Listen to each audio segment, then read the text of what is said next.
l'actualité des ventes aux enchères, Mélanie Griffon elle-même vous parle ce matin d'une collection de plus de combien il y en a? 2000.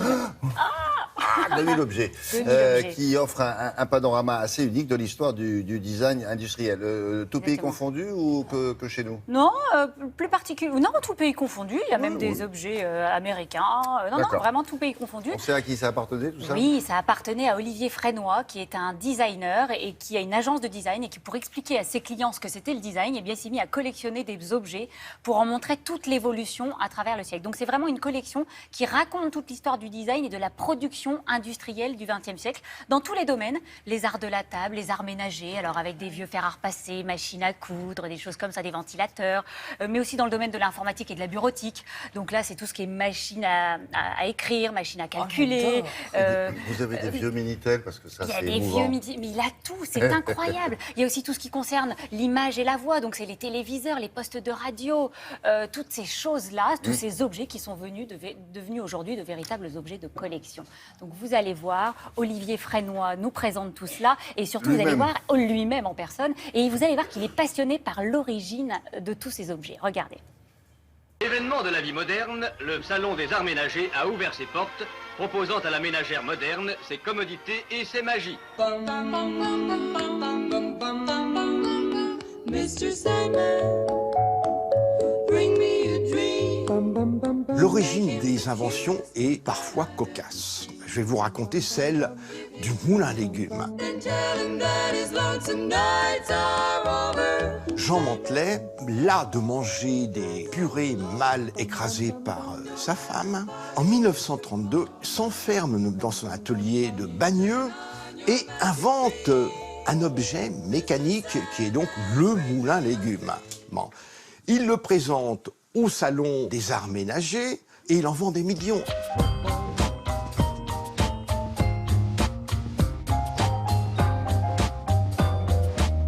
Dans les arts ménagers, vous avez un objet qui est quand même symptomatique de cette profusion de création, c'est l'autothermos, fabriqué aux ateliers de Boulogne-Billancourt, qui a été inventé par Camille Autier en 1926.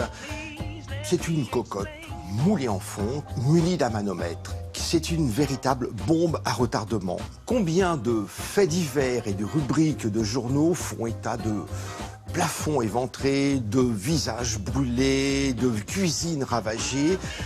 Et donc cette technologie à outrance va finalement évoluer avec l'invention de la cocotte minute que tout le monde connaît en 1953 par Pierre Lescure et qui va faire la fortune de Seb.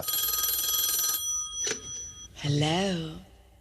Yes, this is Jane, baby. On découvre avec la fuite dans le temps l'innovation technologique. Prenons par exemple les premiers postes radio à lampe électronique qui étaient gros et volumineux cubiques. En 1947, on invente le transistor, donc une miniaturisation de cette lampe électronique.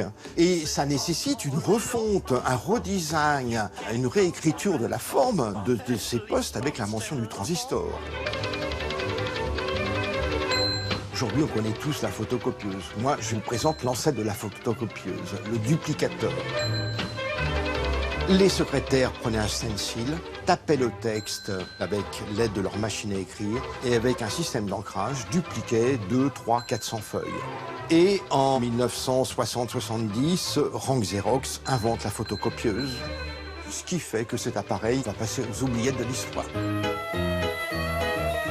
Le design, c'est une démarche de pensée et de création qui permet de créer de nouveaux objets, ces objets de demain. Dans 10, 15, 20 ans, on fera toujours du design. Des objets en parfait état de marche ou pas nécessairement? Pas nécessairement, hein. On a essayé d'en faire marcher quelques-uns, ça ne marchait pas à tous les coups. Non, ce qui est intéressant, c'est qu'on voit vraiment l'évolution des objets à partir du moment où on est passé de l'artisanat à l'industrialisation et à partir du moment où toutes ces grandes manufactures ont commencé à faire appel à, dans un premier temps, des ingénieurs de talent et dans un second temps, des Regardez ce que designers. vos grands-mères soulevaient Regardez, régulièrement. ça c'est le fer à braise, fin 19e. On chargeait la braise à l'intérieur, on repassait avec. Le fer à semelle, début 20e, que l'on posait sur le poêle pour chauffer la semelle. C'est costaud les mamies, hein? Celui-ci. Comment on faisait ça, hein?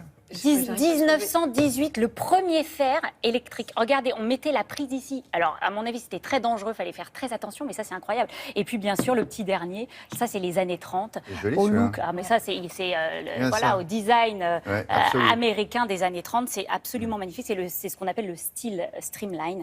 Ça, c'est superbe. Vous allez pouvoir acheter tout ça chez... ça sera mis en vente par la maison de vente Ivoire à Chartres les 4, 5 et 6 juin prochains.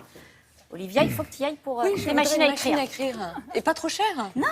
Les estimations, William, de quelques dizaines d'euros. Oui, mais il faudra y aller au burin, parce que pour appuyer dessus, il y Ah a oui. certains qui... C'est un il faut bel pas- objet de décoration aujourd'hui.